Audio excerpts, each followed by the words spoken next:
Monarch is building the future for those interested in one wallet that consolidates the best services and functionality into one simple and easy-to-use app. Monarch will empower users to control all aspects of their financial kingdom from the palm of their hand. You may have heard the phrase, not your keys, not your crypto. With Monarch, you own your keys and seed, meaning you own your crypto. With Monarch, you can store, receive, send, swap, buy, sell, and earn interest on your crypto, track your portfolio, the news, the market cap, and more today. We're constantly adding new services and updates too. Learn more today by visiting monarchtoken.io or download the wallet for free today from Apple or Google.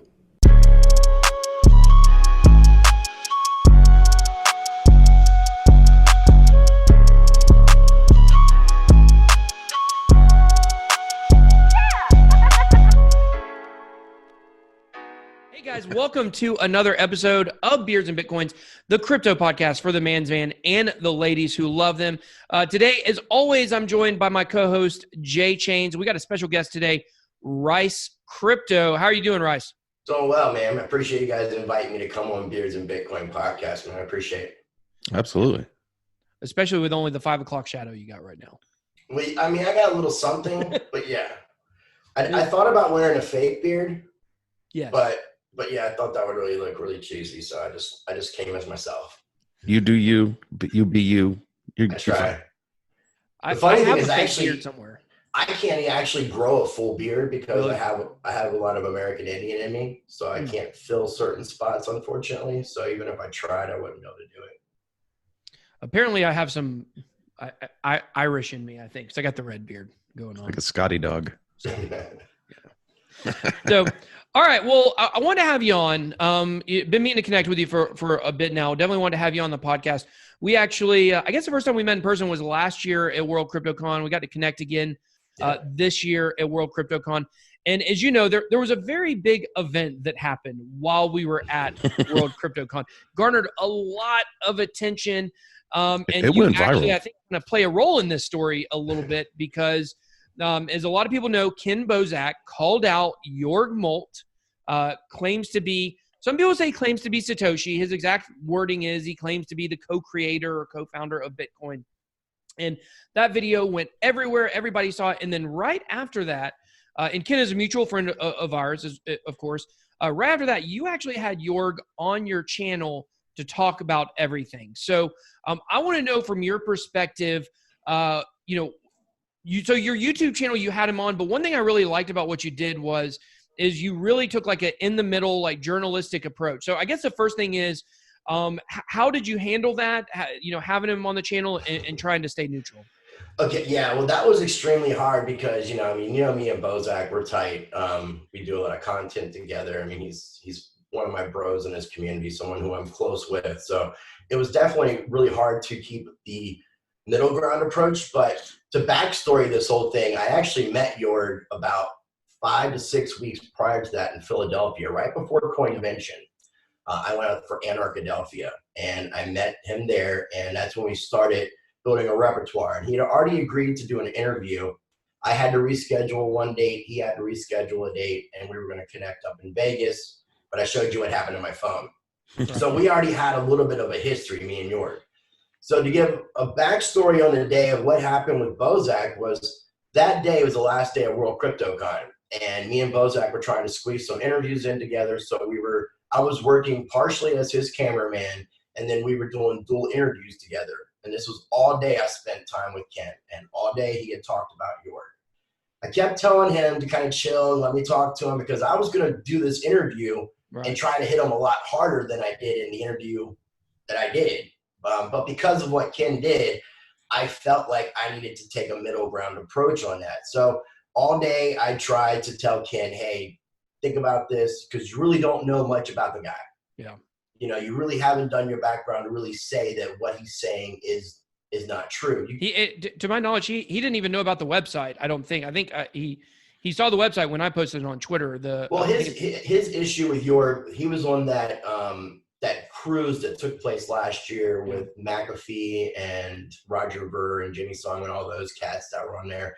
And apparently he was telling people on that cruise that Jorg was telling people he was Satoshi. and supposedly told Ken this, but I didn't hear it, and it was just between him and Ken. So, and not that I'm saying Ken is wrong or I disagree or think that Ken is saying something untrue, but when I had the chance to try to do a rebuttal thing with this interview, so the 1 second I left Ken after we were done doing all of our content together, that last day of World CryptoCon, we were done, we were wrapping it up. I went downstairs to go smoke and get some fresh air, and that incident takes place.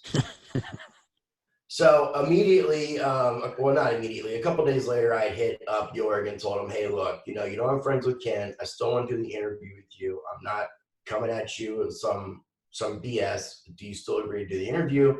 And if you do, I think we should do it as soon as possible to kind of clear this air. Mm-hmm. So he agreed. And we were supposed to do it the day before, but he went ahead and did the interview with Wild West Crypto Show first. So I do encourage people to check out my YouTube channel, Rise Crypto, and check out the interview. Yeah, you guys definitely go check out Rise Crypto YouTube channel. But definitely check out the Wild West Crypto interview too, because you're going to see a different side, and then you'll start seeing who are true people in this space and what people's values and morals are and where they stand in this community. So basically, I knew that what Jorg was trying to claim was untrue. It's just, like I said in the interview, I couldn't provide any factual information to disprove what he was saying. At the same time, I knew he didn't have any factual information to prove what he was saying. Yeah. So with the interview, I was just trying to let the guy bury himself, talk in circles and not make any sense. And then when it came down to it, and, several times I interrupted him to try to keep things on track because I wanted to try to keep it short and sweet, but he likes to be long-winded and get away from the actual question. And that's what liars do, right? They deflect. That seems to be the case. So I just kept him on track. And then when it came down to it, when, he said his piece, I said, well, regardless of what you're saying, if what you're saying is true, whether we can prove it or not, because he was basically saying that he worked as somewhat of a hacker, trying to work on security, trying to see if he could break through the system, and he was just one of those guys. He claimed to be involved in a lot of projects prior to Bitcoin. And I said, well, even if that's all true, it doesn't give you a right to call yourself a Bitcoin co-founder, because you got someone like Adam Back, who I'm not a fan of, not a big fan of Blockstream, but Adam Back is actually listed and cited in the Bitcoin white paper. If anyone has the right to call himself a Bitcoin co-founder, he could. Or even the guy David Chom, who Jorg said he worked for with DigiCash. He created the first digital currency. He wrote a dissertation paper in 1982, David Chom, and all but one element, of the Bitcoin blockchain was used from his dissertation. Has David Chom said anything about this, by the way? No, he's actually not very public at all. I've been trying to get an interview with David Chom for quite some time. Yeah. And I know people who have done publicity work for him and stuff, but he doesn't like to do interviews. I did a review of Elixir, which is his crypto project. Yeah, the Praxis thing. What's that?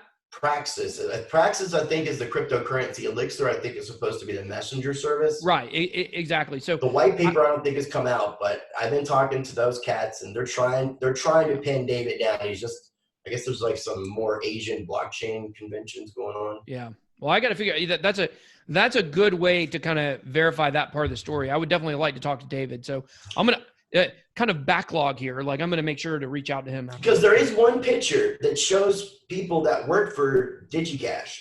Yeah. But the person that Jorg is claiming to be in the picture is like a little kid, like a little 15, 16-year-old kid maybe, who's like popping up, hiding, and all you see is like this much of his head. Well, we all know that Jorg has already tried to use a picture of him with Andreas Antonopoulos to build credibility. So obviously he's got a track record of doing this. Andreas came out and said that, he absolutely had nothing to do with the picture. It's just like if I walked up to Shaq and took a picture and said I played for the Lakers. Andreas has actually since agreed, because I've been trying to get an interview with Andreas for quite some time, but this kind of got Andreas's attention, and he gave me all the information on how to get an interview set up with him. So send that to us. I'd like to have him on as well. Yeah, I definitely will. After you. We'll let you have him first. Cool. I appreciate it. But yeah, I thought it would be good to talk about that too, because he doesn't like to promote scams or scammers in any light, but because of what York has done with the picture and claiming, and I've had some people reach out to me since I've done that interview.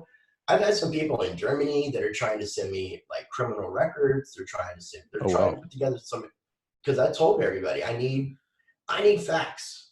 You know, I mean, in order to be like, there are some people in this space that like to call themselves an influencer. I'm not really particularly fond of that word. I consider myself to be a content creator and a journalist. And in order to be a journalist, I had to take the approach that I took with interviews with someone like York.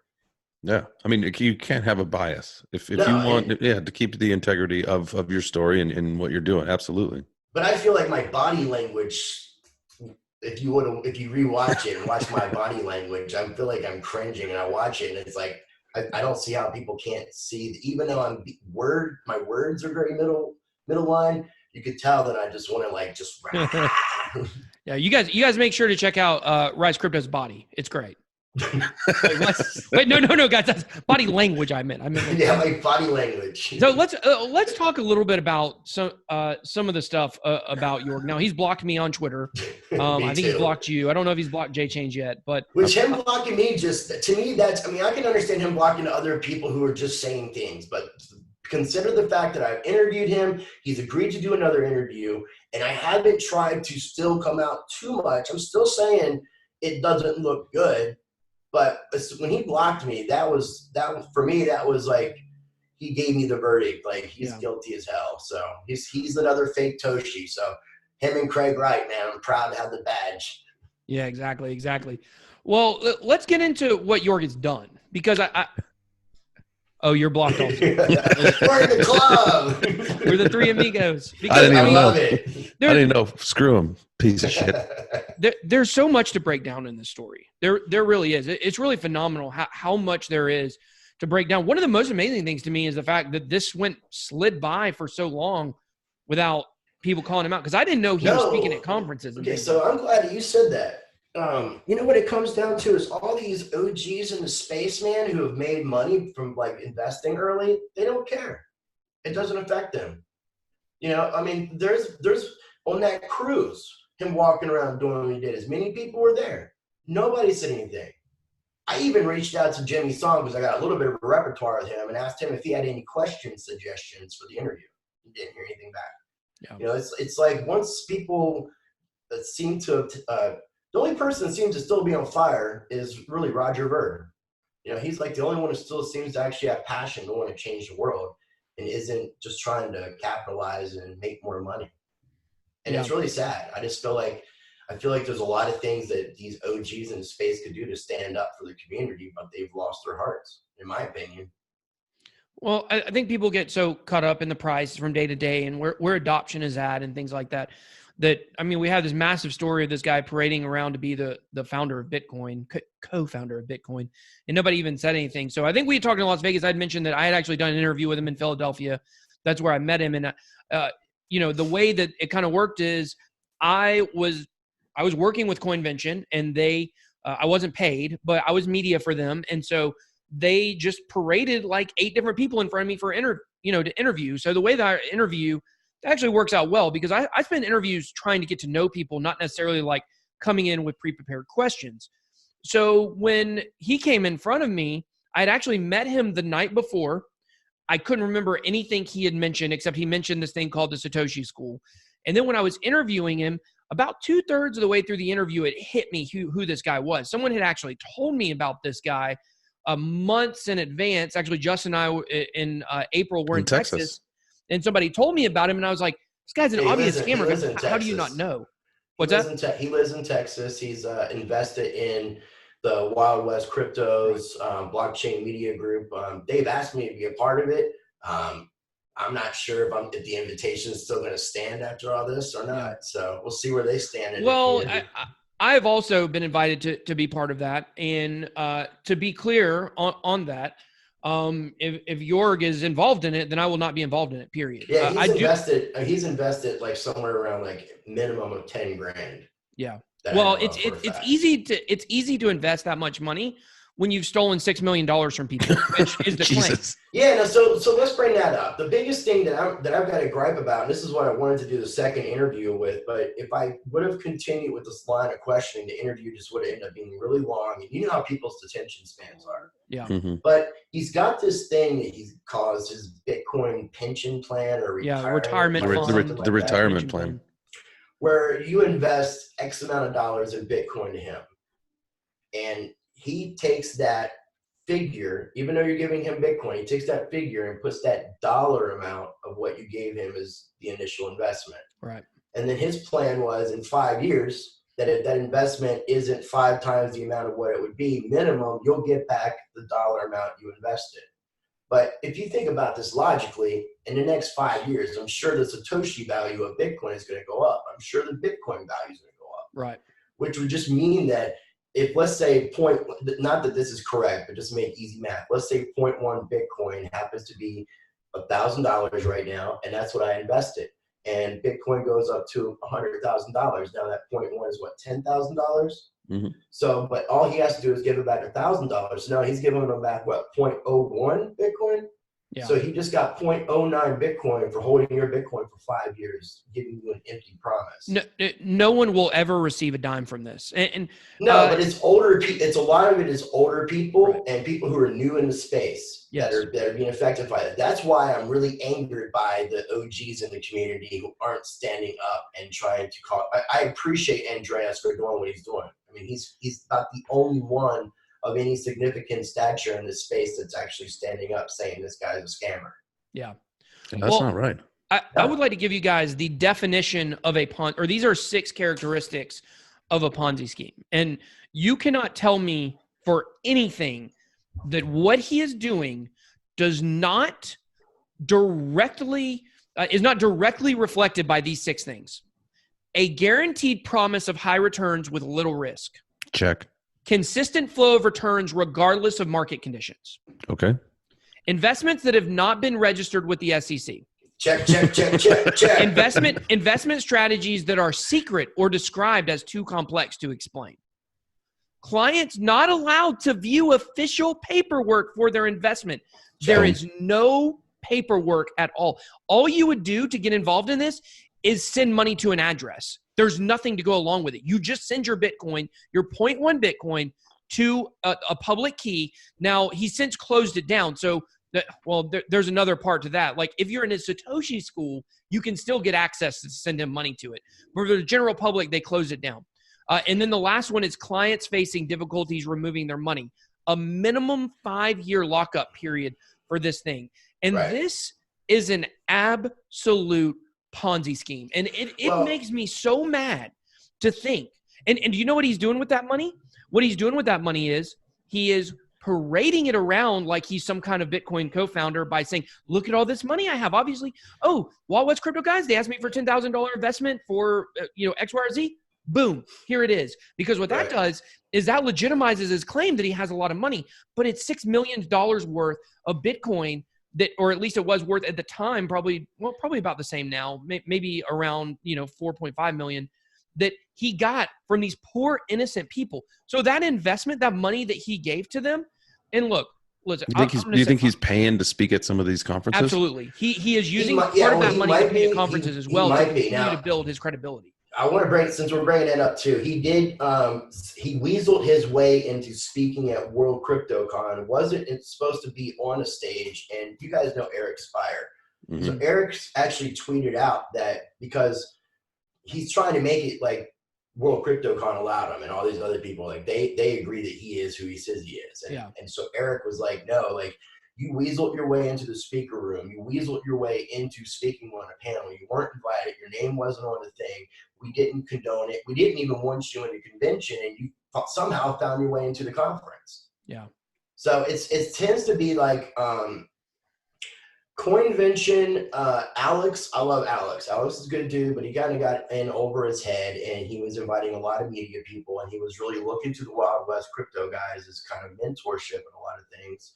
Not that they're not bad people, but they're the ones who are bringing Jorg into the scene. I don't know if Jorg is a U.S. citizen, if he's here on a visa, but I know he's living in Texas. So that puts them on U.S. soil. And I know that some of these activities that we're talking about on the checklist took place on U.S. soil. Absolutely. So, I mean, it's very unfortunate. I don't want to see negative things happen in the space regarding the SEC, but if that's the only way we can stop somebody like this guy, Gotta clear out the bad players in then this I space. invite the SEC to check into York Molten to do Absolutely. the due And I think diligence. I'll say this about the Wild West crypto guys, which is I've never actually talked to them one-on-one. I've been at several conferences with them. We may have had a few, passing words. Hey, how are you doing? In the past, maybe I can't even recall a time that we did, but I know I've been standing very near them many, many, many times. I do not believe. I think they're too close to it to see the truth. That's what I think is going on right now. I think they're too close. I think they know him too well, but in fact don't know him at all. And I think that it's kind of like it's right under their nose and they can't see it. And I feel like they've been defending him because there's a side of him that they have seen that he's helped them out. They've seen him do some good things. Well, they spend time with them. I mean, they've gotten to be one-on-one, and they say that some of these claims they haven't seen. But, again, that doesn't make it true. And I'm not saying that the Wild West crypto guys are going into this with bad intentions at all. Yeah. But like you said, I don't think that they are. I don't think that they are maliciously trying to push him on the space and whatever. I think that they've had the wool pulled over. The reason why I encourage people to check out the interview that they did with Jorg right before the interview that I did with Jorg, they're basically like, what you say sounds like it could be true, and yes, you have the right to call yourself Bitcoin co-founder. And I had a conversation with them the day before they were doing the interview, and told them how I felt about it, and they didn't say they agreed or disagreed. I mean, so they decided on their own they wanted to take the stance that he does have the right to call himself Bitcoin co-founder. And but again, I'm not saying that they're going in this with ill intention, but if he's going to continue to be an investor in the blockchain media group, I don't think I want to be a part of it personally. Yeah. No, well, I think that his bubble is going to pop very soon because here's the thing. Let's talk about Craig Wright. Craig Wright is a billionaire. Okay. He claims to be Satoshi. The Dave Kleiman estate has, a very serious lawsuit against him that he's been found, he owes them money or whatever. However, he is not running a Ponzi scheme. Now, people could argue the merits of Bitcoin SV, and they could say, oh, well, I think it's a pump and dump or it's this or that. You can make that argument about almost every crypto project. I would argue that on an individual basis, when it comes down to the little guy in crypto, that by stealing $6 million from people, Jorg has actually had a more negative effect directly on the crypto community than Craig Wright. Craig Wright's fun to make fun of. None of us believe that he's Satoshi. But at the end of the day, look, he's going at it with Peter McCormack and all this stuff.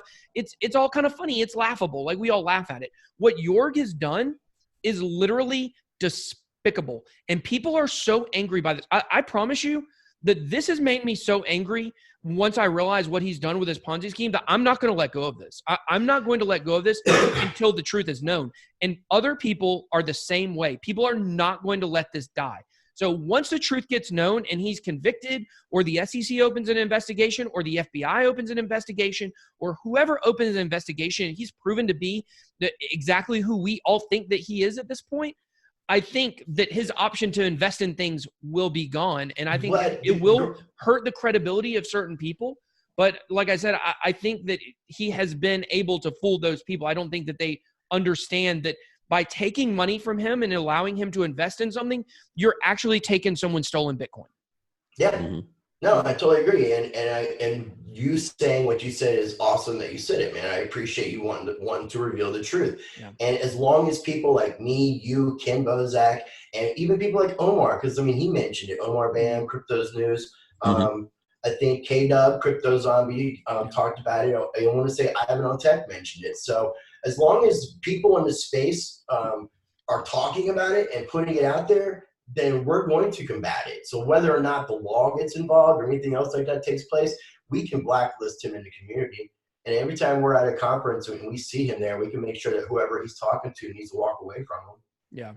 We can safeguard a situation is basically cock block him everywhere he goes.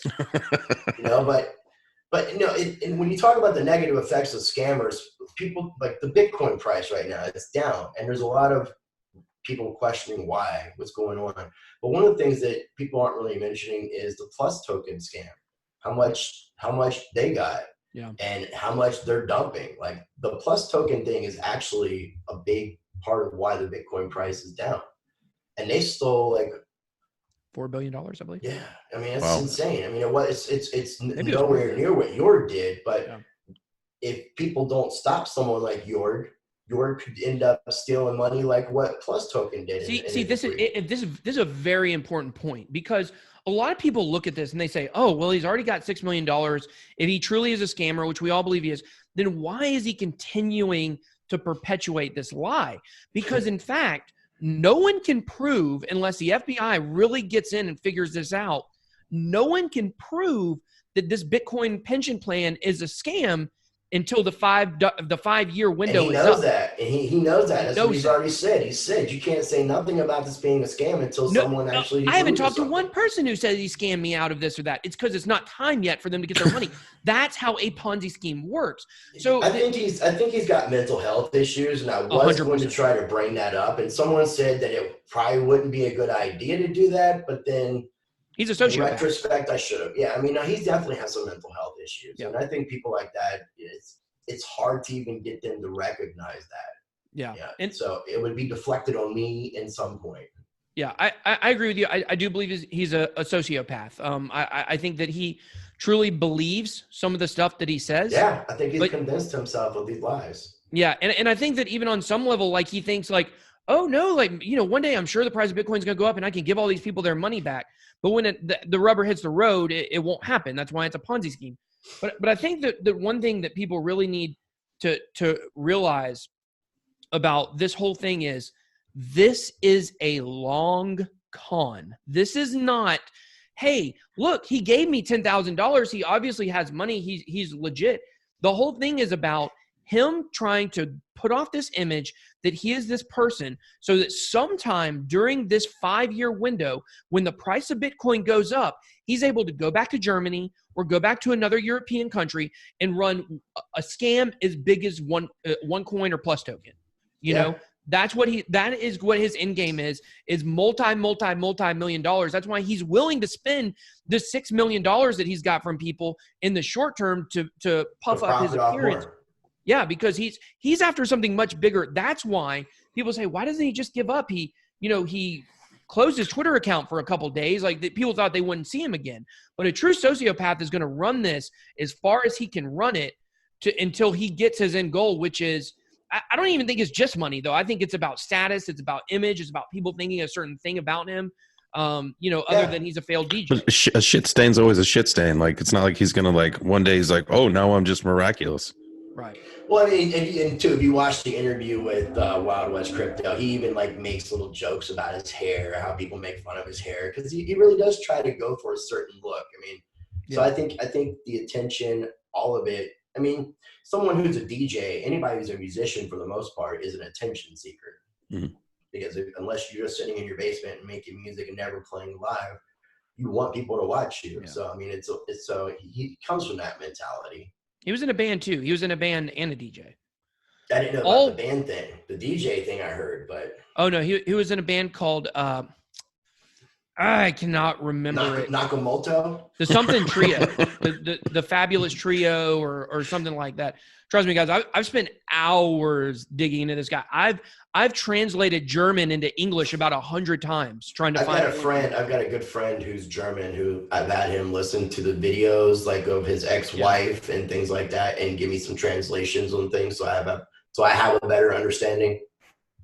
And he's just completely convinced by everything he's seen and heard because he's read more than I have because he can read in German. There's a whole lot of stuff out there in German. The Germans do not like Jörg Molt. I noticed that I've had an increase of German activity on my YouTube channel because of the interview. Well. So we have downloads on our podcast for sure. I've had plenty of people reach out to me from Germany, like speaking German, and I'm trying to translate it and also ask them if they could try to translate it before they send it to me so I can get a better understanding. but yeah, a lot of people are pissed. So I'm trying to get some factual information. I'll keep you up to date, man, if I get something. Yeah.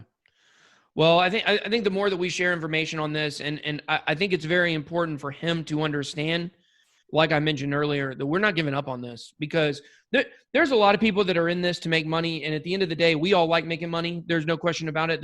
That there's none of us that are like, oh, you know what? I want to be homeless on the street. We all have to do things to make money, right? Mm-hmm. But some of us are in this, and it's much deeper, and we're much more passionate about the individual person in cryptocurrency than some people. And I can tell you that the three people you're watching right now or listening to, we all deeply care about this community, and we care about each person on an individual basis. And he needs to hear this. We're not going to stop until the truth is known. I agree. And that's the crazy thing, man. The truth will reveal itself. And that's what the truth has a way of surfacing. So if people do enough digging, and if enough people care like what we're talking about, then we'll get it out and the truth will come out. And it's just thinking about like that, the proof he provided on the Wild West Crypto Show of a video. A video of a wallet that somebody put together, a video creating the same kind of wallet in less than a minute and showed it on Twitter. So, yeah, I mean, that's why, and even in the interview I did with him, he had told me before that he had showed and that the wallet to Wild West Crypto, they had texted me and said that they saw proof of it. So I said, and the same thing I told them when they told me he was going to do all this, I want the keys. Give me the private keys or the public keys. So sign I can a look message. Just so we can look up the transaction dates. Yeah. The blockchain is a timestamp.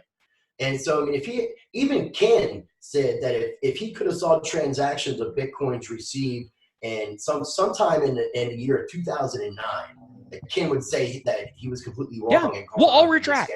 We will all retract. But he wouldn't provide that information. He can't. Because he can't. Right. No one is going to put 250,000 Bitcoins on a blockchain hot wallet. Right. No one. There's hardly anyone that even has that many to begin with, maybe no one. And he's going to keep it all on one hot wallet. Yeah, that sounds like Satoshi to me.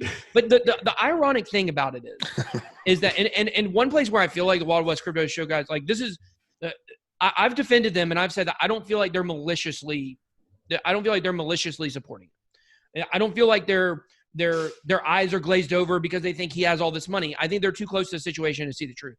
The one place where I felt like they crossed the line was when they said Ken and molester in the same sentence. I understand the point they were trying to make. They said one of the guys said, I talked to our website guy and they said that he told me that he could go and in 10 minutes make a website that says anything he wants, like Ken is a molester. And I understand his point. It's because they were trying to disprove the Nakamoto website, the one that's trying to say other. So I told him, because they discussed that with me on the day before they did the interview. And I'm like, dude, that's not a good route to take. Like, you don't need to like use those kind of words. I mean, you could just, you could put something. It's just not good. But here's the ironic part. Here's the ironic part of it. They actually use that as like defense of like, anyone could go do this. Literally anyone can go mess with the HTML on a website and make it look like they have 250,000 Bitcoins in their wallet. Yeah. Literally anyone. So it's like the same point that they were trying to make disproves their entire argument. It's complete contradiction. Yeah, like there's no way. Like in their mind, they see, oh, he has money, he's invested, he's given us money. Oh, he shows us a wallet on a video. There's no way, especially if he trusts them as much as he says he does, or whatever, like, or as much as he probably should at this point, as they've shown they trust him a lot. He could have shown them anything other than a video that any of us can make. And here's the thing, guys. I want the Wild West Crypto guys to hear me. I want every person who supports this guy to hear me on this. If he had proof, he would have given it already. He has no proof. He cannot prove who he is. You guys need to open your eyes, and you need to drop your naivete off at the dry cleaners, because he's not who he says he is, and he's a bad person. And if you take money from him, you are spending someone else's stolen Bitcoins that they will never see back, that they believe is a retirement plan. That could be all the Bitcoin they have if they live in a third world country. It could be all the money that they have, because they're hoping, and that's what Ponzi schemes do. They prey on people's hopes. And it's a low down dirty shame to me. And he goes around the world too. It's not just here in the United States. I mean, I think I think we've done a good job, and as long as we continue on, and I think it's pretty much done here in the U.S. Aside from like people who have no clue about the space, right, or what people like us do in the space. Someone who's just getting into it. Yeah. But I don't see him being able to do that kind of stuff. I think the Wild West crypto guys are going to be a little bit more weary, so I don't think that they're going to be trying to invite their friends to be a part of like his pension plan or anything like that. Yeah. So I'd like to think that they're kind of like, in a way, kind of keep your friends close, but your enemies closer. You know, because I don't think they're completely convinced of anything, but they're trying to be professional. But I thought I handled it a little bit better on a professional element. Yeah. I think they were being more biased. Yeah. I do want to reiterate, like I believe in their hearts the Wild West crypto guys are good guys. I believe. Yeah, I do too. I believe they're good guys. I mean, I really do. It's just the association with Morg, Morg. I just I like associate with Jorg, end up in the morgue. That's I don't want anything to do with them. Financial morgue at all. Period. So I mean, if that's what I'm saying, if like the Wild West crypto guys are going to keep him as an investor in the blockchain media group, I would rather go the route that I'm going, fighting the system, trying to build up a following. Keep credibility and do it right. Yeah. What do you think is a call of action to like anybody that's listening? Because, you know, we like obviously as a podcast, you know, we check our stats and, you know, we've got listeners from 50 plus countries. So and people all over the world are listening. What do you think is the call to action as far as in your local crypto community, making sure this guy doesn't step foot within it, right? Yeah, I mean, make sure you're aware of who he is. Jorg Molt, JORGMOLT, and look up the guy, look up his information. If you follow any of us on Twitter, I'm sure you guys will have links down below for like the Nakamoto site. Research this. The one call to action I want to encourage people to do is to think for themselves and educate themselves and do their own due diligence and not accept somebody's words as being truthful. Because that if people would have done that with Jorg, there's a trail that's been going on. Now, if the people who first started investing with him, when he first started doing this, they had an excuse. But there's enough out there now that if you just look his name up, you have to question giving this person money. So just do your own due diligence. Like, that's the problem with today. Like, we talk about mass adoption here in the United States. People aren't ready to be their own bank. No, not ready. Other countries where they don't have banks, they're ready to be their own bank. But here we're not. We're so privileged that the banks take care of us that people don't want to keep track of their own stuff. So it's sad that we've got into this lazy world, and I'm trying to wake people up and trying to encourage people to stop being lazy. Yeah, and just so you guys know, Jorg Molt is not his real name. His real name is Jorg Olt. His last name is actually OLTE. Molt first appeared. The word Molt, not Voldemort. The word Molt actually first appeared associated with his German LinkedIn page, which I can't remember. I think it's called Zinping, something like that, in 2016. So he's changed his name, guys, like 8 times. Well, there you go. That's what con men do. That's what. Yeah. And then also the other thing too I want to check out is I've been trying to do an interview with Kim.com since he's got his new platform coming out. Yeah. Mm-hmm. Because Jorg claims that he knows Kim.com, that they grew up somewhat together, that Kim.com was an orphan in a village that was neighboring the village that Jorg grew up in. So, Jesus. But I can't get any comment from Kim.com, and me and several other people have even tweeted out to Kim.com in regard to the subject. But again, no response. Yeah. Well, Rights, it has definitely been a super fascinating show today. I feel like we've talked about everything I wanted to talk about this situation to this point. I'm sure we'll find out more. Yeah, to be continued. This is an always developing story. So you guys make sure to check out his channel, Rice Crypto. And thank you so much for being on the show today. Yeah, man. Thank you so much for having me, man. Absolutely. Right. Good chatting with you. See you guys later. See ya.